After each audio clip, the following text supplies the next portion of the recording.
What is happening, everybody? And you didn't give me let's go. You can't just do it that way. You have to do it the same way we always do it. Why did you give me so much? Fuck you, Devin. Welcome, everybody, to episode 25. Leaving me hanging for 10 seconds.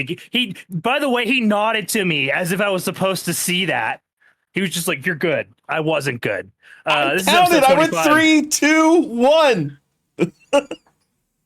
Well, you get it. But people. It's always been 3, 2, 1, go, and then and go. You know what? I have a free pass right now. Okay. Also, are you sitting in the middle like you normally do? Yeah. Okay. Don't worry about it. Keep going. Okay. Anyways, welcome to episode 25 of GKDR, everybody. I'm your host this evening, Garrick Bartholomew Eaton. I am joined by two members of the Brethren Court this evening. I am joined by DJ Civic. DJ, Yo, how are you doing this evening, my friend? I'm sick, brother. Yeah, you My do sound a bit sinuses- stuffy. Yeah, my sinuses are just like out of whack right now. I've been sick for the past like few days. Actually, I didn't know it. I had like a sore throat over the weekend, and I thought it was just like because I was fine just with a sore throat, but then like yesterday I didn't sleep at all, and I was just like tired and like fucking. And then today I Gross. woke like I went to I did get some sleep, but I woke up every like 2 to 3 hours and went to go use the restroom, So get back, not good sleep.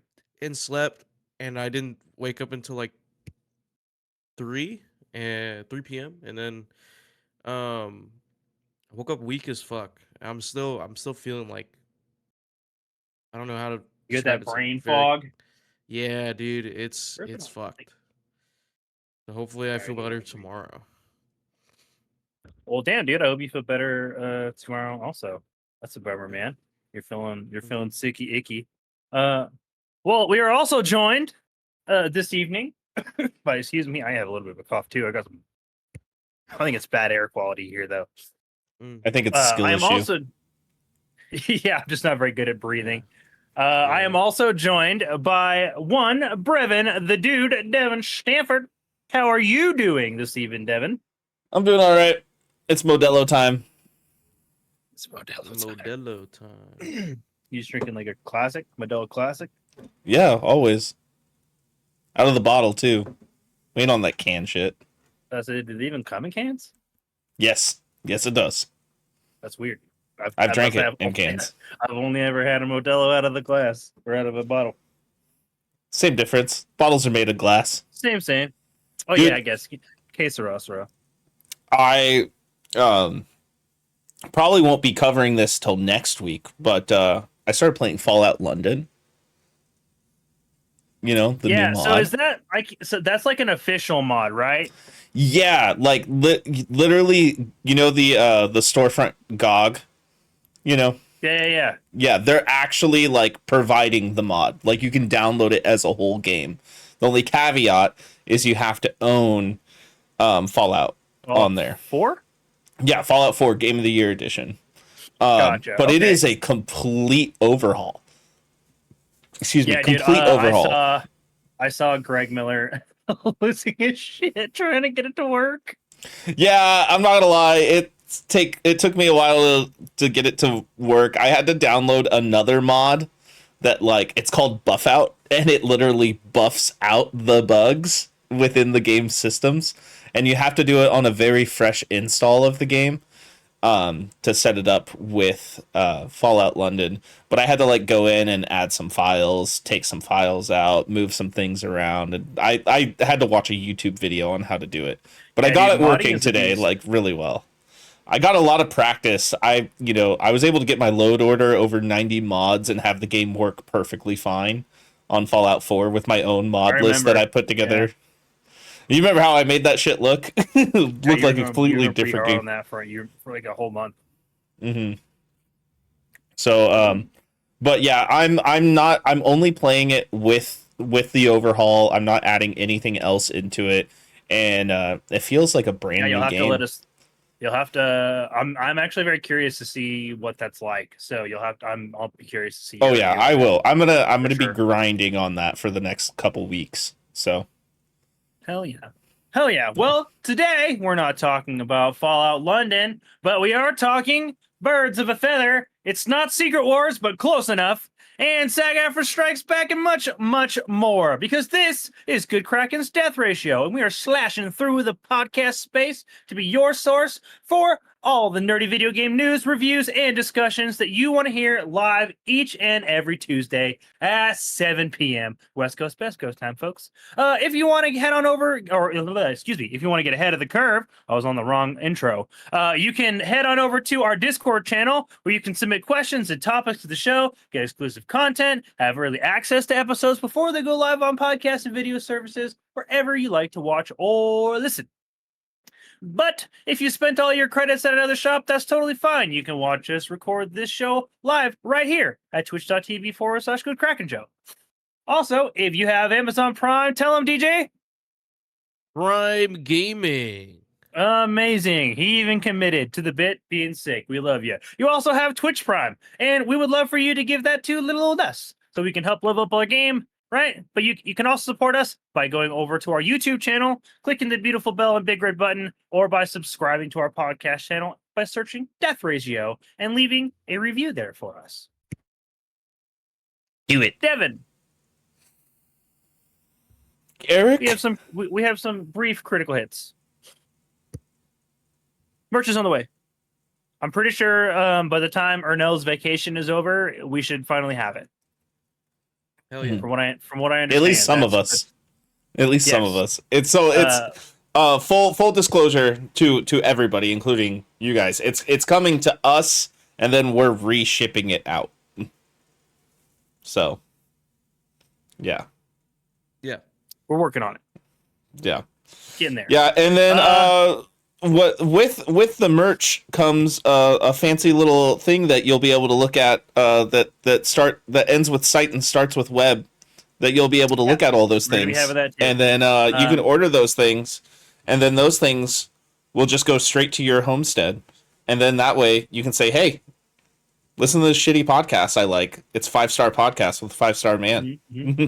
Yeah, when you order from us, it'll go straight to you. Our orders having to go. We're having to do a little What we're doing right now on our end. We're making sure that you guys get the best quality for the best price. So that's what we're doing. That's why this is taking so long.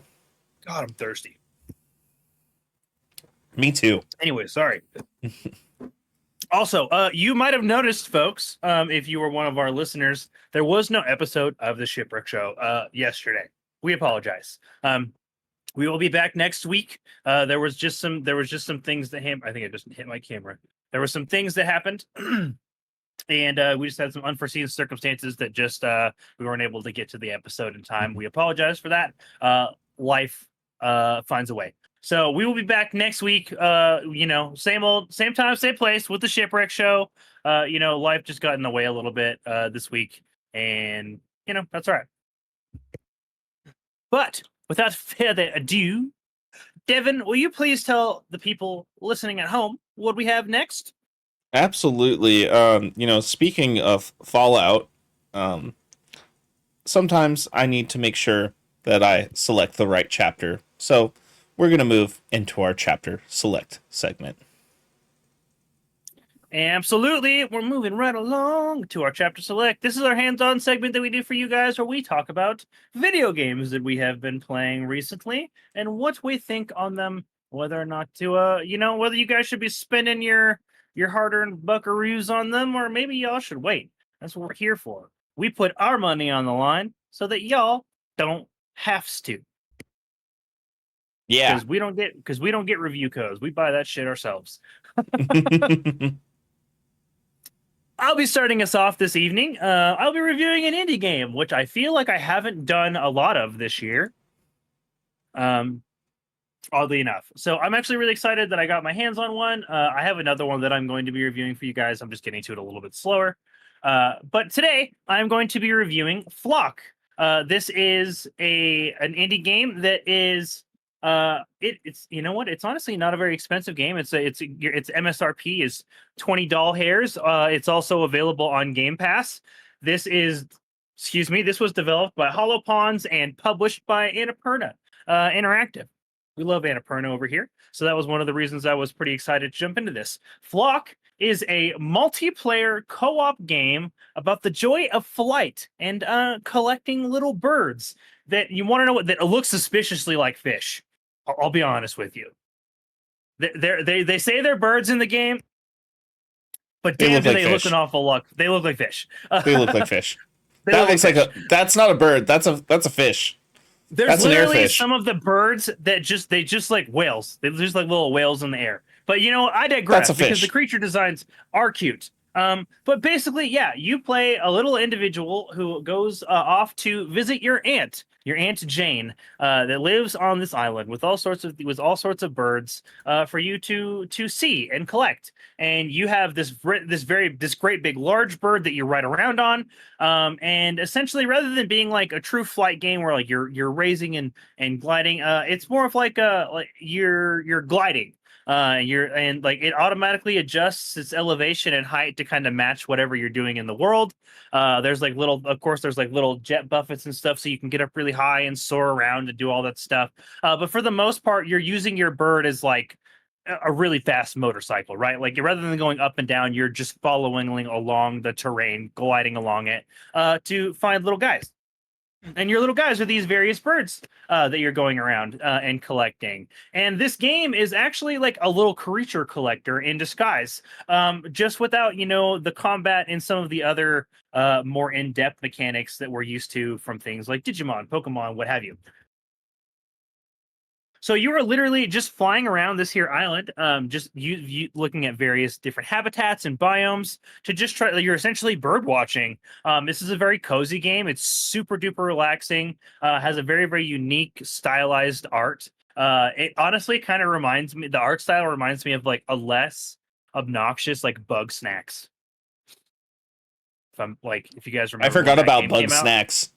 I forgot about that because that was like the first Pokemon copy game before Power World, and then Power World was just Pokemon with guns, and this is like Pokemon Light. Yeah, and so this is like it's got like a little bit of creature collector and like it's very much a cozy game. It's super mechanic light.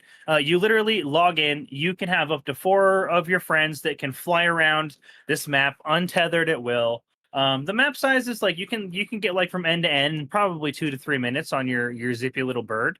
There's like 60 different birds for you to collect and view. I completed the entire catalog. I did my due diligence and found every birdfish there was available in the game. I had a really great time with this. It absolutely. This is like one of those games that has like a vision, and they're like, okay, we want a game that does this, this, and this, and then they just execute, and it just does the thing. All of the creature designs are, if not goofy, they're always adorable. They have like goofy little sound bites where they sound like freaking ducks. They all sound like like fish ducks. Like it's so goofy. It's just a goofy little game. And like they have goofy little designs and like it was really. I played the entire game from start to finish with my brother, and we had a great time with it. Wait. We like. Sorry to interrupt. You said with your brother. This is a co-op game? Yeah, the whole game can be played with up to four friends. It's Wow. untethered That's co-op. You guys can roam the island. And unlike other survival games, where like in most games, like survival is kind of it's either like it's like bound to the host or like it's bound to like the Mhm. world save. It's individual. So like basically the way the map kind of unlocks is you have to find these rare birds in each region, and then like the cloud levels will drop and you'll get access to a new part of the island that's further down the mountain. They'll, Mhm. expand your access to different variety of biomes, also increasing your access to the birds, etc., etc. So you kind of just that's like the general gameplay loop. While you also have a little flock of sheep that you're carrying around with your birds that keep your birds with you, and you use your sheep to like graze at these pastures to try to find these little thief. They're like these birds that stole these whistles that teach you bird calls, and these bird calls are what allow you to actually tame the different variety of birds to add them to your personal flock while they roam around with you. By the end of the game, you can actually have a huge flock, like 30 birds. You can have 30 birds available, just kind of flying around behind you. Progress is completely individual, so you might have a friend that might have been playing for a little bit and has access to the lower part of the island, but you can log in with them and just start out, get the same story beats at your own pace, and find those rare birds on your own before catching up to your friend to finish your bird catalogs as you guys go along. There is like a little bit of a post game too, where like if you finish the story beats, which are gonna net you about 5 hours if you take your time with it, and you miss some of your birds, you get access to these feeders afterwards, where you can like put a little feed in a bucket and get the opportunity to potentially draw some of the birds that are missing from your catalog into and like add them, and then add them to your flock if you wanted to. On top of that, you can also there's in the catalog, they give you like hints as to where to like look for the different types of birds, because some of them don't show up at feeders. They have to be found by using really specific methods. Like there's one that hides and it blends in with graffiti. Like the bird actually like goes into the graffiti and like becomes graffiti. You have to like scan it and like see it like blinking and like pull it out before you can inspect it. And then there's like other birds that like pretend to be fruit in trees, or like they'll pretend to be flowers on the ground or blades of grass. There's ones that like it pretends to be like a little radish in the ground and it screams when you get close to it. It's a super just lighthearted, goofy game. It's gonna net you about 6 hours of gameplay overall if you're working to like 100% it. Which is like finding all the collectibles, getting access to all the various clothings you can make, because as you feed your sheep at the pastures, you can shear them for wool, which then you can, make new clothes to just customize your little person. Just for flavor's sake. It's literally just like flavor for the sake of flavor. And honestly, I really did just adore this game, like front to back. It's a great cozy co-op game. It's definitely one of those ones that like I'm so glad it was on Game Pass. I was able to just pick it up, dive right on into it, and just give it my full attention for like 2 to 3 days. And I was like, oh, that was delightful. And then I just kind of wrapped it up. Seems really relaxing and just like easy going. It really was an easygoing game. And like none of the birds are like super difficult to find. There's hints everywhere. There's like little challenges you can do. It's like, oh, grab this many of this bird in like X amount of time. And like you get like new like catalogs of like clothing and unlocks and stuff. So there's little things for you to do. It's also really relaxing to just fly around this really beautiful stylized map with beautiful painterly colors, and just enjoy this little world that they created. Holopons did like a really excellent job. I don't know if this is their first game or not. I'm actually going to check really quick, but if it is, good for them, man. Let's see. So they do have some other games. They have they looks like they've been making indie games since 2017. They've got Loot Rascals in 2017, Wilmot's Warehouse in 2019, I Am Dead in 2020, and now Flock. All published under Annapurna Interactive. So they are so it looks like they're a veteran indie studio at this point. And I think I'll keep an eye on things that they work on in the future. I love like you guys know me, like I always express pretty openly that I love fun little games that like take simple concepts and just run with them and make that like their whole thing, and they just execute really well. And this is what this felt like. It doesn't feel like it got to the same level of like dedication and polish that Jusant did necessarily, but this was definitely a really, really cool, super enjoyable game. This is like the best turn your brain off game of the summer, I think, right now. Like, absolutely go give this one a go. Like I said, it's only $20 if you want to pick this bad boy up on Steam, but it is available on PlayStation 4, PlayStation 5, and your Xbox consoles for Okay. $20, but this is also available on Xbox Game Pass. With that being said, if you're into indie titles, if you like cozy games at a $20 price point, this is absolutely a play it now for me. But it is already on Game Pass, so you guys have that option already available to you guys. But at $20, I'll just tell you guys, just straight up outright, I really did enjoy this game. I know the game's pretty simple and overall in its presentation and its mechanics. Literally, what I told you is pretty much the gameplay experience 101. Do you guys have any questions about it before I pass the ball off to Devin? It's fairly cut and dry, but I do want to leave the opportunity, the floor open for you guys if you have anything. It looks pretty straightforward. I guess like the biggest thing is like, you know, it has multiplayer and it's seamless. Now, so as you're collecting these birds, is there like an actual story to go along with it? Yeah, so essentially, like you're a teenager and you're going on vacation to visit your Aunt Jane, and because she runs like this bird sanctuary, it's like a tourist spot essentially. Mm-hmm. And she uses she does these tour guides and these and has these tourists here, but she does this all by bringing these birds out with these little whistles. Well, like all of the birds have like super like goofy names like glebes and or burls Glebes. or gleeps, and like literally it's all they're super fucking goofy names, Mm-hmm. like Dr. Seuss shit. And but there's one buell. It's a species of bird called a buell. It's called a thief buell, and at the beginning of the game it steals all of your ants all the bird whistles. So that's like your incentive to go out and explore and start to raise these sheep to get out to these pastures to help your aunt get her little bird sanctuary back up and running essentially. Oh, okay. Okay. I would say it's story light. Like it's definitely more about the exploration and the collection. But I mean, having like 60 different designs, a lot.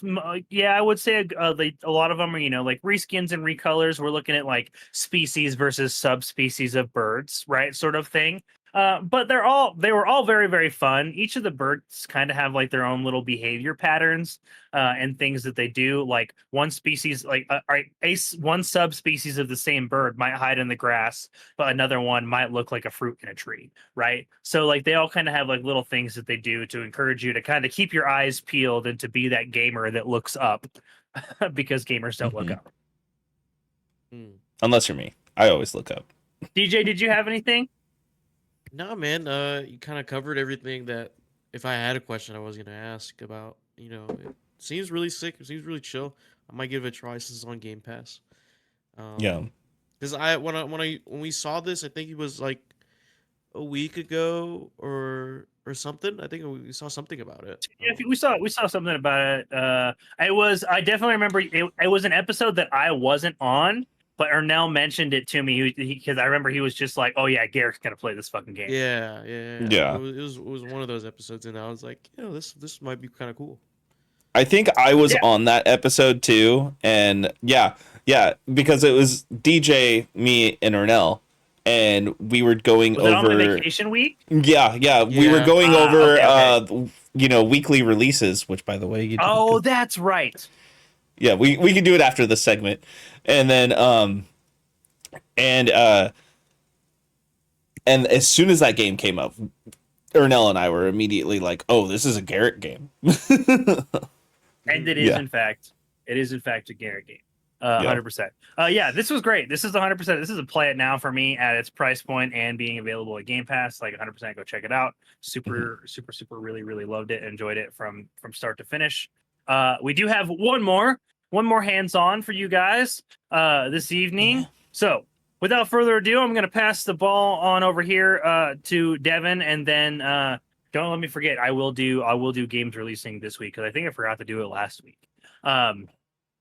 But yeah, Okay. so without further ado, Devin, you have been playing the Marvel Rivals beta, which I think is really funny because like the more I thought about it, I was like, this is like Secret Wars, but not. Oh, and I'm gonna get into that. Definitely. So yeah, guys, I have been playing the closed beta for Marvel Rivals, and What can I say? This game's actually really fun. First impressions, I like it, and this is literally a Overwatch Marvel game, but I like it more because it uses the Marvel properties with like the abilities of all the heroes and villains that you get to play as. Right now, I just got a little cinematic trailer going on. So there is a story as to why all these characters are fighting each other, and there's Oh, there different is a beat. variants There's and a story multiple. beat. Yes. So what is going on? There is an incursion happening between two different universes. And if you've been watching the MCU or if you've read the comics, you should be very familiar with what an incursion in the incursions. multiverse is at this point. And the main thing of this incursion, there are two Doctor Dooms that are go fighting each other, causing this incursion. Hey, Devin, real quick. Yeah. Will you turn your gain down like 2? Yeah, absolutely. Um, so with that being said, here, Oh, much better. yeah, this game is very fun. And you can see the trailer right now. It's showing Doom and all that stuff, which I'm assuming is going to be a playable character. He is not a playable character at this moment, but Oh, he's there not. are. I was curious because I've seen some of like I saw the Doom. I've been watching the trailers because I can't Yeah. play the beta, so I've been following along that way. And I've been interested to like wonder if this is a game that you might play, because it is strictly a PvP game as of now. I don't know if they're going to I'm be gonna putting give it it in a try PvE mode. because it Um, uses the Marvel IPs. yeah, Like that's enough for me. It really is. It really and is. I don't even know if this is going to be a free to play game once it's like out yet. I'd I'll almost check. assume I'll so, look into it. because this is developed and published by NetEase, which they're very notorious for doing um like mobile games, but they also recently did Once Human, which is also a free to play survival MMO game that you can play off of Steam or wherever else it's available on PC. But they also did Naraka Blade Point, which I'm also pretty sure is Mhm. a free to play game. Yes. And that's Yes. like This a game will be free to play. perfect. I before I even get even further in, I can tell you right now, first impressions, it's worth trying if you like Marvel, or if you like Overwatch or hero shooter style games. Now, it isn't just a shooter though. You have lots of characters like Magic, who uses a giant sword and is all melee damage for the most part, and she teleports around, like opens her little portals and teleports around the map actually as you use her. You can use characters like Loki, who actually makes a bunch of like holograms of himself and like heals you and can attack and stuff. You can use Star Lord, which is like the character I've used the most. Uh, I don't know Oh, dude, why I'm really good with I'm him. gonna I be a know. Venom main. Oh, Venom is really good. That's my main tank actually. I play as Venom with the tank too. Um, Okay, so there's they do they blah, blah. Do they use the traditional class system? yes, they have DPS, tank, and support. So Okay, so just 3 yeah, and like the support heals and everything, and like tanks are kind of like support at the same time. like Um, s- utility. yeah, it just kind of depends on which one you play as. Venom is like a straight up bruiser though. He doesn't really do any support. He is just get in there, fuck shit up, get out. You know. Good, good, good, Um, good, good, good, good, good. yeah, but I've found to really like Punisher. I like Punisher a lot. I know DJ's seen me stream to him of me playing a Star Lord, and like I'm not trying to toot my own horn. I know you guys are gonna talk shit about it, but like I've had games where I go like 20 something and 0 as Star This Lord. fucking It guy. This it's fucking it's guy. crazy. It's This fucking crazy. guy.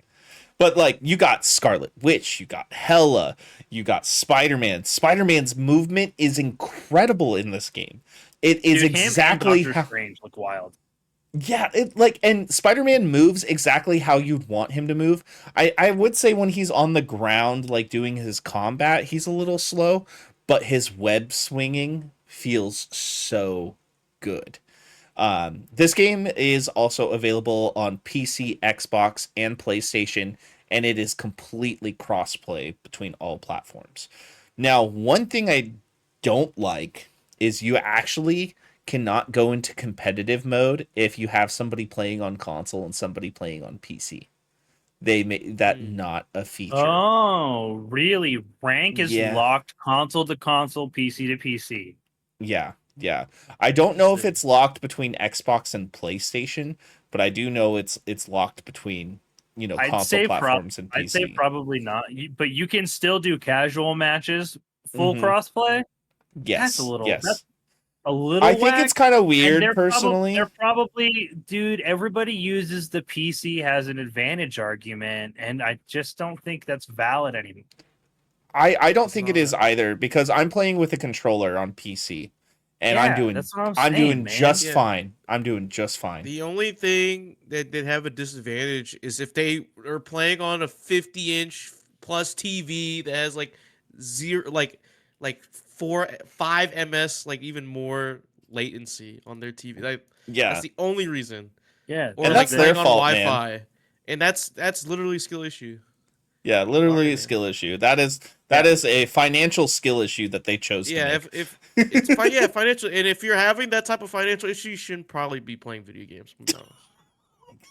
Choose a different I'm hobby. sorry. DJ's hot I'm sorry. Like takes. games are getting DJ's games are Just hot. out getting here higher. gatekeeping video games. Games are getting more expensive. Okay, people can't even afford $70, like fit $70 games in their budget. I mean, this game is free, but like, come on, man. Like, if you can't get with the times, I'm sorry.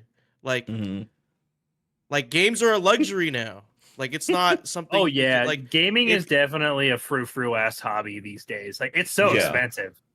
right, it that's why I'm is. saying. Like, I wish it wasn't, but like the times of you could just play video games for the cheap are over.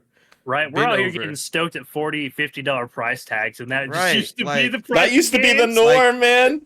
I miss the days when like. $50 was the most expensive game. You know what I'm I sorry, mean? all you can play right now is Warzone, but that's all you can do right now. Oh, you want Dude, I money? hate Warzone. I'm Anyways, sorry. going back to Tier this. review. Yeah. Not only is this game fun and it's really fun to switch between characters. I never find myself in a moment when if somebody's using the character you always use on your team, you cannot use that character. So So no just a heads up. doubles. Yeah, no doubles on the team. Uh, You can face it. are So you like there could locked be in to the character per match? nope. You can change your character every time you die. So Oh, that's okay. That's nice. yeah, so there's a lot of playability and a lot of strat behind it because I do find there's this game mode where you have to escort like the chariot or like the spider bot or something like from point to point. And Payload. sometimes you want to change your characters at certain points because the one area might be more open, one area might have a ceiling and be more claustrophobic, one area might have Mm. uh, a bunch of different elevations to it, multiple floors. One thing that's really cool about it, though, that I do want to say is it has destructible environments, which is rad. So if people are using cover and like platforms and stuff to get an advantage on you, you can destroy that cover and that platform, which I think is huge, honestly. Yeah, Garrick. What? How big are team sizes? 6. It is 6v6. Okay, pretty Yeah. chaotic then. Yeah, which is fun. But what I found is you kind of want to have 2 healers or like 2 support at all time on your team. Because some characters are definitely like glass cannons.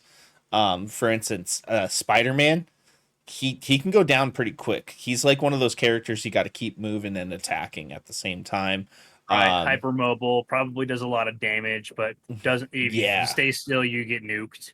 he's Spider-Man. He's still holding back his punches a little bit, so he's not, one hitting everybody. But Yeah, I yeah, imagine Rocket Raccoon's probably very squishy too. yeah, Rocket Raccoon's fairly squishy, but he is a healer as well. Oh, he's So not DPS?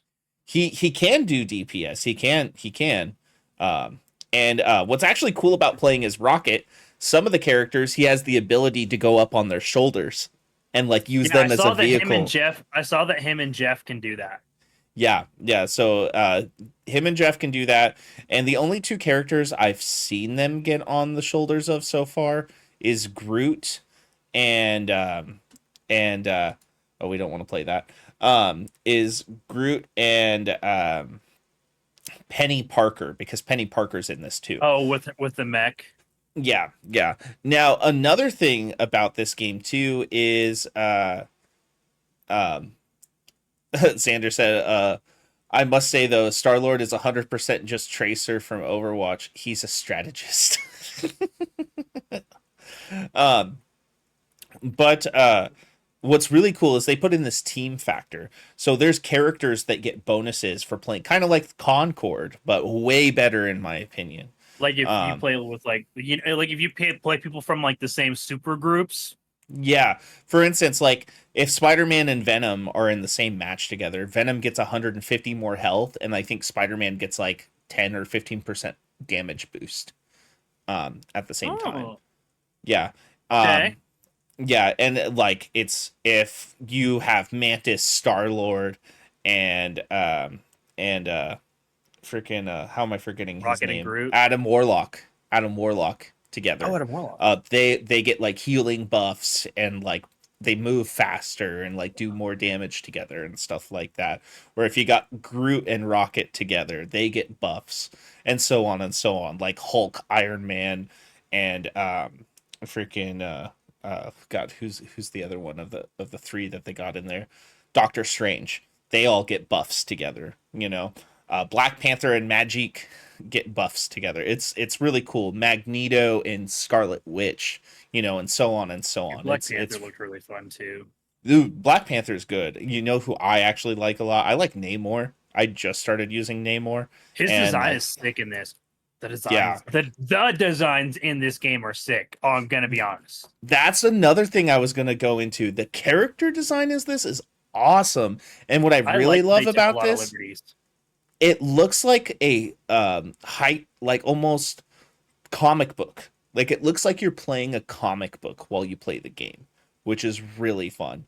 And one thing I've gotten out of it too, because it has cinematics and stuff like that. Every character is voiced. Every character has a voice actor that's different and unique, which is really cool too. Um, Hell yeah. After seeing these cinematics and seeing the animation, it makes me want a Marvel movie in this animation style really bad. Like, you know, like something that is like on the level of like Into the Spider-Verse. Because whoever makes these cinematics and stuff and writes this, I feel like they could make a movie. Just being honest. The production is Dude, high who knew? Who value. knows? Maybe we will get something out of it. I wouldn't. Marvel always doing Marvel stuff. It is an official Marvel Entertainment license. So like I wouldn't be surprised. Oh, we just got a little kind of funny for a second. um but yeah, this game is fun. I have a good time. I can't wait till all of my friends have access to this game. I've only been able to play with a person here or there. Xander's playing right now. I plan on playing with him later if he's still on. I don't know if he heard that. Do Um, we think this is gonna come out this year? I hope so. I mean, it's pretty early, right? It's the middle of summer. I could see this getting a full release this holiday. The game is very well polished. Like I'm not having any issues ever. Like when it first came out in beta, I did have like some texture tearing happen for just a little bit, and that was Mhm. like on the first or second day. And I've had this beta now for a week. Um, I haven't run into any more texture tearing or anything at all. Some people have dropped out of the game before. I think I've had one dropout in my entire time playing happen to me. But let's see, how many hours have I put into this so far? I put in a little over 12 hours. And That's yeah, respectable for a beta like this. yeah, and I'm having a really good time with it. This is definitely a game I see myself dropping in and out of like frequently, not like taking a month's break like I would with Call of Duty. Like I'll play Call of Duty for a month or two and then won't play it for like 4 to 6 months and then play it again for a little bit and do that. I see myself like going in and out of this game, honestly. The matches can last anywhere from like freaking 6 minutes to 20 minutes, depending on how it goes. It really just depends on how the fight is going and how fast you can win or the other team can win. And it really is all about synergy. If you don't have good synergy in this, you're gonna lose. Plain and simple. You're Yeah, gonna get team comp wiped. matters sort of thing. Yeah, and it's happened to me multiple times, and I've also done it to other people with teams before too. It's if you don't play as a team, you don't synergize and have characters that play well together, and the other team does, you're gonna feel it. It's inevitable. DJ, I know you've been watching this from afar, wanting to play this a lot. Mhm. Do you have any questions or anything? No. It looks fucking fun. I want to play it. I want a substitute to Overwatch because I can't stand Overwatch anymore. Hmm. Yeah, I won't touch And Overwatch. and Overwatch fans should rejoice because if this game gets even close to competing with Overwatch, active like fucking Blizzard's gonna have to start improving Overwatch 2 or Overwatch 1.5 or whatever the fuck it's called. Hmm. Because they started beta testing that they're bringing back 6v6 even though they took it out the game. So now the game is Overwatch 2 is becoming more Overwatch 1 again. So who Yeah. knows? Who fucking They're knows? already feeling the pressure of the format, especially with like rivals coming out, and Yep. Yeah. so What's crazy to Yep. me is this coming out at the same time that Concord's coming out, and Concord has a price tag behind it, and this does not. And I've played Concord, and I think this is more fun than Concord. yeah, I think I don't know. I'm very curious to see because like it's very interesting that like now we're starting. I personally I was very much under the impression that the era of the hero shooter had gone. Like I was not expecting to get two more of these in 1 year. Hmm. Yeah. Mm. I think Yeah. because Overwatch 2 was such a mixed bag, I think some people were looking at it like, "Oh shit, we could make our own."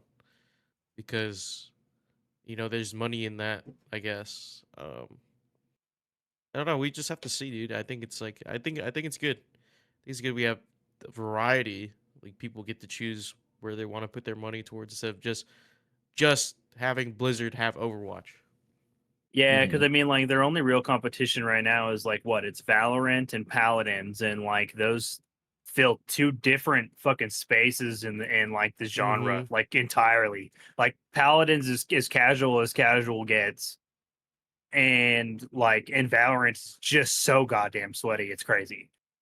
Yeah. Yeah, and I don't like Valorant for the And same it's more of reasons a I don't like tactical Yeah, shooter Concord. see, than a I hero shooter. personally love Paladins. Like I have quite a few hours behind Paladins, but like that's one of those ones that like I feel like you can be into hero shooters and never have touched Paladins. Hmm. Mhm. Yeah, I've never touched it. I've never touched it. Exactly. I've always been like hot or cold with any sort of hero shooter, honestly. Xander in chat, fuck Valorant. But yeah, I really enjoy this game. I'm gonna be playing it quite a bit. I think this is a must play when it comes out personally. If you have access to the beta and you haven't been playing it for any reason, I think you should play it. Or give your key Personally, to somebody else. yeah, give your key to somebody else, like DJ or Garrick. I'm sure they would love to play it. Yeah, I'd play. Yeah. I've been trying to get extra keys, but I keep missing it every single time because I've been trying to get keys for my friends. But like once those keys go available, they immediately just they're gone. They're gone. That's how popular this is already. Yeah, they're Um, going pretty quick. I was looking at the Steam charts. Let me see here. I pretty sure this got into the top 10, if not top 15 most played games in a closed beta already. Which is awesome. I definitely think it being the Marvel IP is super helpful. Yeah. All right. Well, Fuck yeah, Devin. I'm really, really glad that you have been having a good time with this. I was initially kind of worried when I saw that NetEase was the one making this game. I'm glad that, like, at least from a gameplay standpoint, a lot of those worries can be put to rest. Yes. They had an all-time peak of 52,000 players in the beta. Yeah, that's just And Steam. yep, and they have 31,000 on Steam right now. Yeah, that's really good for a closed beta. Closed beta, like invite only. Like that's and like not so that means it's maintaining its players fairly strongly a week into the beta. That's really good. Because Mhm. normally like a beta content doesn't typically roll over, which is why people peter out. But the gameplay loop is at least interesting enough that it's keeping people around. And it seems like it's keeping Devin around. So yeah, without well, so Devin, fuck yeah, thank you for sharing your thoughts on that game. I super appreciate it. Before we move on to our headlining topic for the evening, let's quickly just blow through the releases for this week, and then we'll get into it. Yeah. Let's do it. All right. So this week we have Operation Tango coming out on Switch. That's going to be available on August 1st. We have this fuck, that wasn't on my bingo card. We have Star Wars Bounty Hunter coming out on PlayStation 5, XS4, Xbox One, Switch, and PC on first. I've played the fuck out of that game on GameCube, man. Is Like, is this holy. is this like a remaster? I think it's just I don't know if it's just an HD texture update or if it's a remaster or what. But I Interesting. really liked that game. I loved the Star Wars Bounty Hunter game. Like, played a ton of it. So yeah, that's also going to be available on all the modern platforms. Also August 1st, we've got Thank Goodness You're Here, also releasing on PlayStation 5, PlayStation 4, Switch, and PC. Tone Bus Special Edition releasing on PlayStation 5, Switch, and PC. These all coming out on August 1st, by the way. And then on August 2nd, we have The Mortuary Assistant on PlayStation 5, Xbox XS, for PlayStation 4, excuse me, and Xbox One. So this is a super light release week, folks. Not a ton coming out. This is a light week. We do have quite a few interesting titles to at least keep an eye on coming up in the next few weeks in August. So be sure to keep your ears to the ground for those. We will be covering those as they release as well. We pulled that from Game Informer, so we try to stay on top of that for y'all. DJ, Just for you. please, without further ado, tell us what the people what we have next. Well, we got all of our loot. We've itemized everything. We min-max all of our stats. It's time to head into the end game.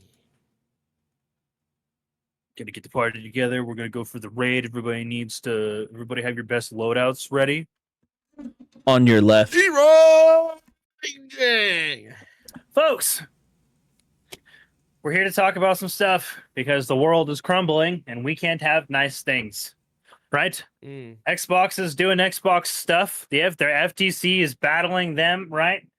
I don't know if you guys have forgotten the not so very far removed SAG AFTRA strike of 2023, folks, that plagued the entire year of film and the plagued the entire year for releases and plagued the film industry and was a huge issue because motherfuckers weren't getting paid for the copious amounts of work. Specifically, writers were not getting paid. They just weren't getting paid for the work that they do. They weren't getting the royalties. They were getting a shit end of the deal at the end of the day. And these people that have worked on multi-million-dollar shows were like working at fucking day jobs at the end of their projects because they weren't getting enough money. So that strike ended when they came to a deal that renegotiated a lot of that and put into place livable wages for those writers. But SAG AFTRA is getting ready to go on another strike, but it's not the Screen Actors Guild this time. No. The voices of your favorite video games are going on strike this time around, folks. I'll be reading an article from you guys of that same title by Nicole Carpenter from Polygon to give you guys the details for which we will discuss. The Screen Actors Guild American Federation of Television and Radio Artists announced today, SAG AFTRA for short, which is why we call it SAG AFTRA because that's a mouthful, Thursday, that video game performers will go on strike on July 26th at 12:01 a.m. More than 2,500 video game performers, a group that includes voice actors, motion capture performers, and others, head to the picket line after nearly 2 years of negotiations with major video game companies. The biggest sticky point in negotiations is the unrestricted use of artificial intelligence, according to a news release. Video game performers want protections over the use of their likeness and voices. Any video game in production prior to August 25th is not subject to the strike, per the strike rules, and clarified by Audrey Cooling, a spokesperson for the video game company side of the interactive media agreement. This means Grand Theft Auto 6 and other games in development projects won't be impacted unless union members elect voluntarily not to work on these titles. Okay? SAG-AFTRA's chief contracts officer Ray Rodriguez told Inverse, 18 months of negotiation has shown us that our employers are not interested in fair, reasonable AI protections, but rather flagrant exploitation. SAG-AFTRA Interactive Media Committee Chair and Hi-Fi Rush voice actor Sarah Elmela. Thank you. Elmela. Sarah Elmela said in a news release, we refuse this paradigm. We will not leave any of our members behind, nor will we wait for sufficient protection any longer. The group of video game companies negotiating with SAG-AFTRA includes Activision, Electronic Arts, Insomniac Games, Take-Two Production, Warner Brother Games, and others. Your favorite video games are getting hit, folks. Video game performers will stop work, meaning no more recording for video games when the strike begins on Friday. Cooling said in a statement to Polygon that companies are disappointed the union is choosing to go on strike so close to a deal. Air quote. Here is the full statement.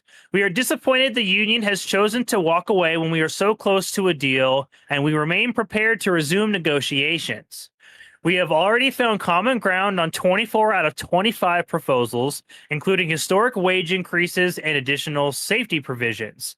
Our offer is directly responsive to SAG-AFTRA's concerns and extends meaningful AI protections that includes requiring consent and fair compensation to all performers working under the MIA. These terms are among the strongest in the entertainment industry. The holdup around AI appears to be over protections to on-camera video game performers like motion capture performers, according to the Washington Post. They're saying we'll protect voiceover performers, but we won't protect anybody else. SAG-AFTRA's, I'm saying that so many times it started to tongue-tie me, Executive Director Duncan Crabtree Ireland told the Post last month, the bottom line is, if we have performers working for you, helping you create the content going in your game, whether it's voice content, whether it's stunt work, whether it's motion work, all of these performers deserve to have their right to informed consent and fair compensation for the use of their image, their likeness, or their voice or their performance. It's that simple, right? Throughout the strike, voice actors and others are under interactive media agreement and under the interactive media agreement will still be able to work on projects that use one of several updated contracts that offer critical AI production for members. protection. Excuse me. SAG AFTRA said, depending on the work that's being contracted, likewise, voice actors can still work on games that entered production before the August 25th cutoff. Video game performers last went on strike in 2016 in a work stoppage that lasted nearly a year. Woo! That was a long article. Thank you for bearing with me. I said sagged AFRA a lot of fucking times. I took some Guys, drinks for you.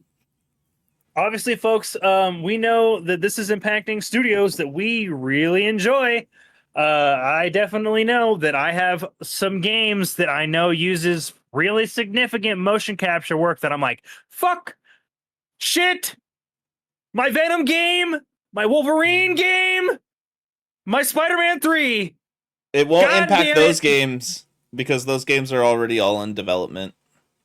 But if you were really in, wouldn't you voluntarily opt out? Yes. There we go. Right? Because you want to support your fellow colleagues and be on the picket line. So right, and there's big names. There's big names. There's no way that Yuri Lowenthal's not going to be on the picket line, folks. And that's motherfucking Spider-Man. It like your favorite voice actors. Like your favorite voice actors are going to be on the picket line. Like just like this is gonna happen. Like dang, and like there's so many projects that we don't know where they're at in stages of development. This could get impacted, right? Like we've got things like I know like some of these studios weren't necessarily mentioned, but there's going to be other studios, right? I know Warner Brothers has games that they're working on, right? Both under or under like the Mortal Kombat IP. They've got stuff that they're working on under the Harry Potter IP. Like Insomniac has 3 different Marvel games they're working on. EA has Star Wars stuff they're working on, right? Like, dude, there's so many potential titles that we know like are in like the inception stages that are just going to be full stop from here on out, right? And you know what's really sad about this? Some of these titles might even get canceled. Oh yeah, 100%. Because if between games are way more likely to get shelved than films, folks. They're more expensive. They takes a lot more resources. All it takes is one voice. All it takes is 2 voice actors that are super critical to that title to step away. And unless they're being backed by like multi-million-dollar producers and publishers, like your indie games are going to be at risk, right? Your AA titles are definitely going to be under impact, right? They mentioned a lot. They mentioned a lot of AAA studios here, but like this is going to absolutely echo through the industry, because this is just going to be the start of it, right? Because if we remember the beginning of the SAG-AFTRA writers' strike, shit, by the end of it, the video games industry was involved there too. Yeah. Yeah. Like this is this is just an opening of that strike door. We're gonna start seeing, probably, I wouldn't be surprised if we start seeing developers and stuff, start going on strike with their actor coworkers and colleagues. Not only that, but I wouldn't be surprised if you start seeing voice actors from like animated shows and series and movies join in on this too. I wouldn't be surprised if you Troy Baker's all over the industry, man. Yep. I wouldn't be surprised if you start seeing even movie stars join in on this to support their fellow voice actors, because sometimes you get movie stars voicing in these games. Matthew McConaughey is voicing in a video game. We've had Nathan Fillion, who is a voice actor and movie star.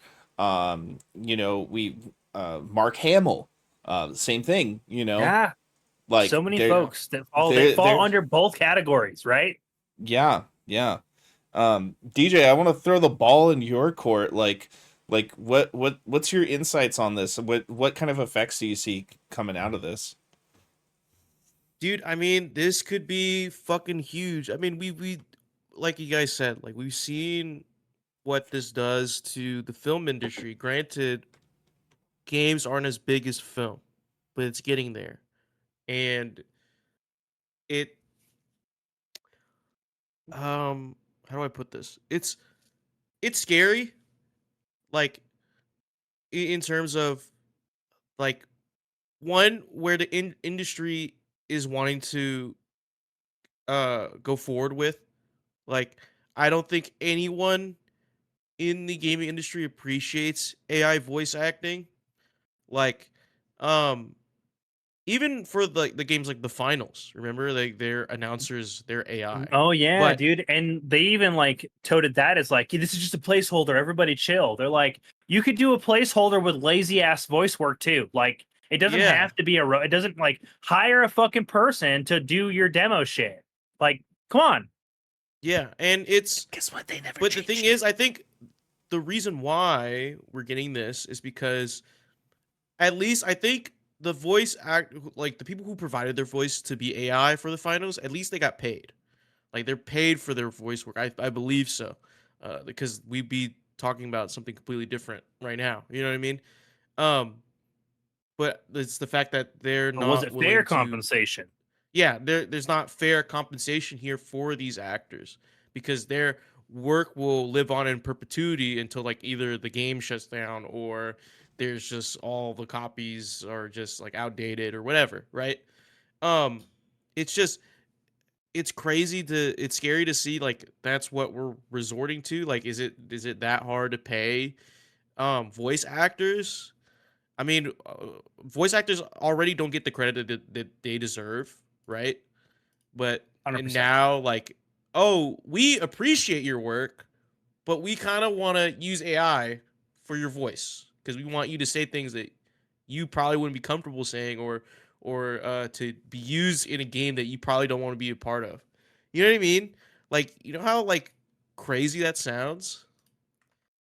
Like it's Dude, just and yeah, it really is. It's freaking wild too. And like honestly, like, and that's just the voice actors, right? Like they yeah. talked a lot. They talked a lot about like the stunt workers and like motion capture work. Like that's such a big part of the industry, especially in modern gaming. Yeah, because like Mhm. motion capture work is becoming more and more prevalent.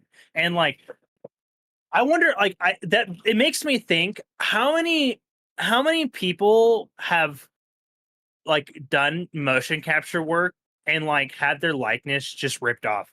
Because like if you think, because your likeness is more than just your face.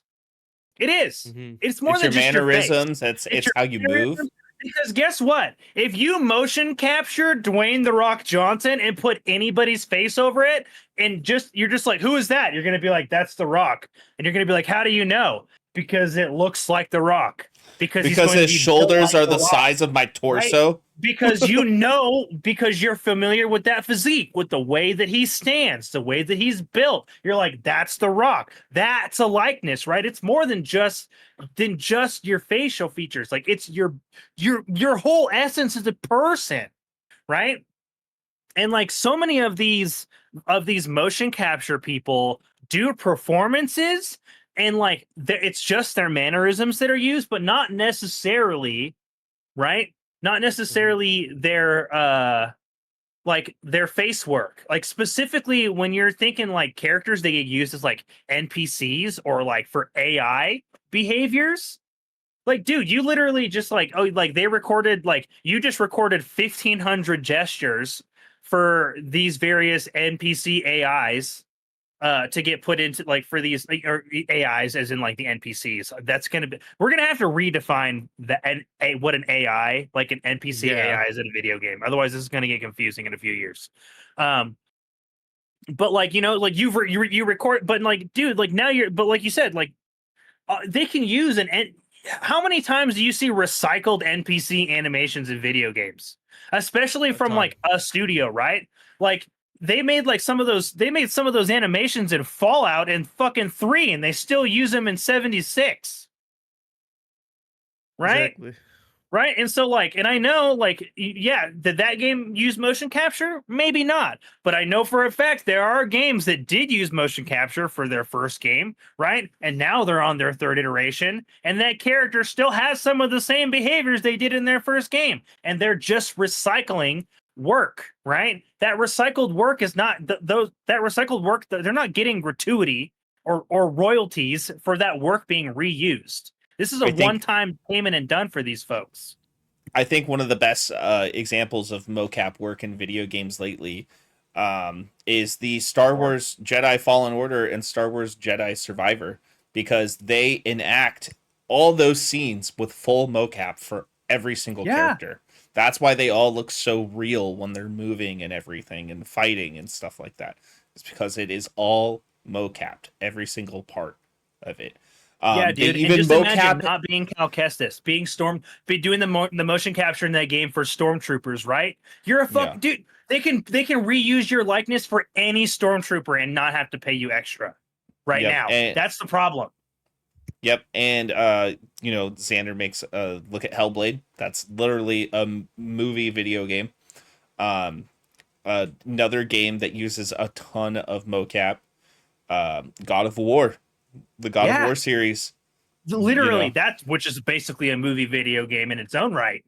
Yeah, yeah. Gosh, there's so many Alan Wake. games. Alan Wake. Yep. Yeah, that Like lot that's of a mocap fully for that. motion cap game, man. Yep. Yep.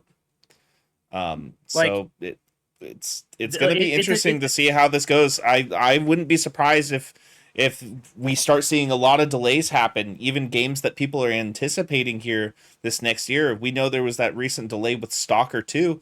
It happened right when this happened. Just saying. Mm-hmm. right. Granted, there's other things going on in that part of the world for those folks too. But Yeah.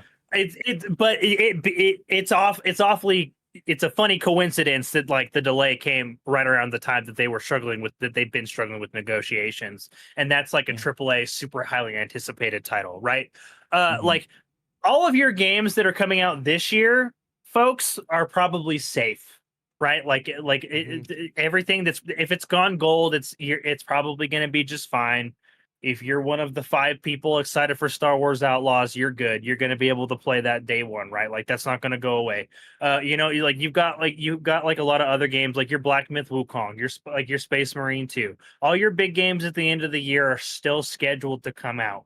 But everything starting 2025 and on, it's going to be up in the air, right? Like all of the stuff that's got a Q1, Q2 marker for right now, right, hasn't gone gold.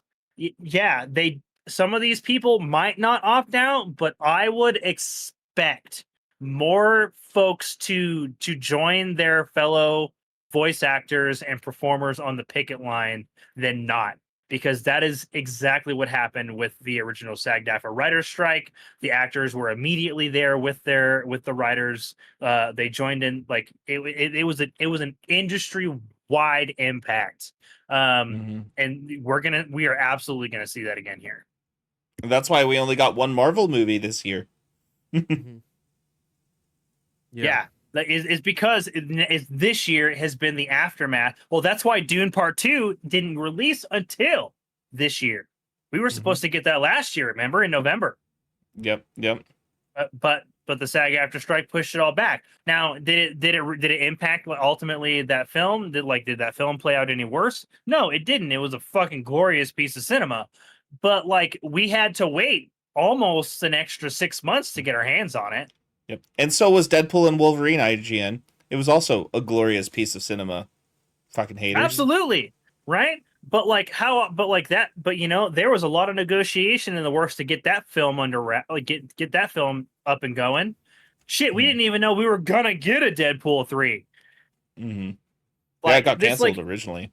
Yeah, like originally got bucketed. And so I don't know, man. I'm worried because I know that like the games industry jumped in like to the SAG AFTRA writer's strike towards the end, and like we definitely saw delays from that, and now we're seeing a direct strike on the industry.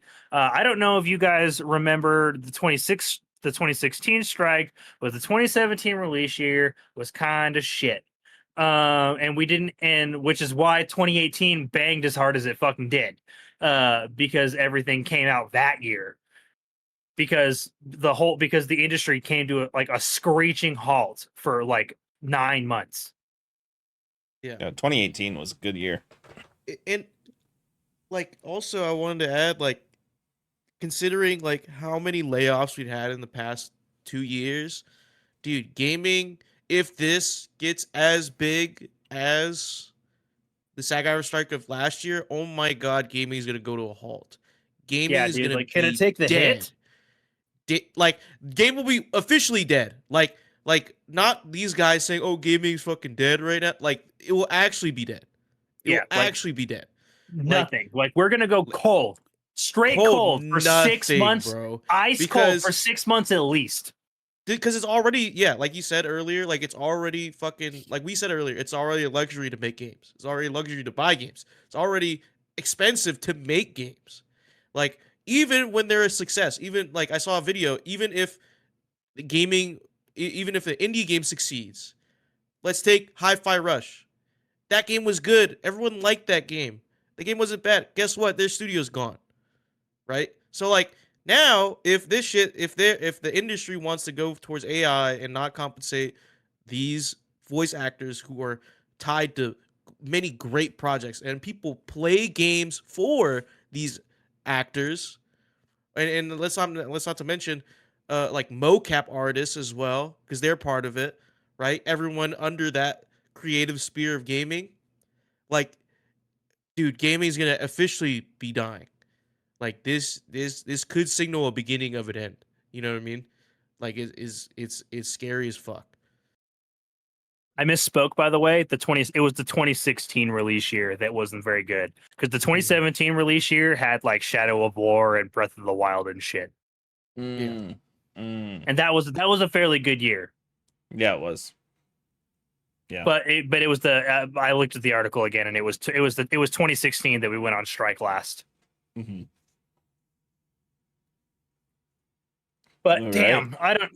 It's just it's a bummer to see, especially like as people who adamantly play video games. Like, this is my number one hobby. Like, and I'm already like this year, I already felt like the release schedule really slowed down for like my personal like gaming and like pickup habits. Like, I try to like buy Yeah. at least one new game a month, and I definitely have not done that this year. Like, regardless of price point, right? Like, it doesn't really that's not really important to me. But like, I just try to pick up a game, and like, delays are already super common right now. As DJ said, we've seen and are going to continue to see a plethora of layoffs, right? We've spoken on this before, many episodes, that like the layoffs aren't stopping and they're not going to stop. Like, there's literally no end in sight for that. Like, I think there's like 8,000 this year alone. Like, yeah, and climbing, like, and climbing. yeah, and more Uh, coming. and like, and we're in August, so like we're literally like just a little over halfway through the year. And like, we should be concerned. We should be concerned as gamers, and like, we need to be patient, and we need to be supportive of all of these actors and performers that work on our games, guys. Because without them, we wouldn't be getting games as cool as we are now. Devin. That's exactly what I was going to say. I think it's more important than ever to back, your fellow creators, and don't have the backs of the global conglomerates, the big fucking companies. Here I am, Yeah, tripping up on my don't give words. in to late stage capitalism, like idealism here. Like, don't. Like, I understand you guys want your games. We want our games. We all want the cool products, right? But like, the products are like fundamentally less cool if the people making them can't fucking put food on their table, right? Yeah, And it like, also, like, they can't put food on their table, and you just threw $70 at it. That doesn't feel good. You just lined Yeah. some fucking asshole's pocket in an office. That's all you did, right? Like, this work these people need to be paid for their work, all of their work. That means if their likeness gets used in future projects, they need to be compensated for that use. I don't give a shit if it's a single NPC animation, right? If Derek B. Johnson recorded that animation 10 years ago and that studio is still fucking using it, he should get a fucking payout every time that shit enters a video game. Every time, because he put the motion cap suit on and he did the work. That's what this is about, right? We need to have livable wages for all of our people doing these projects, right?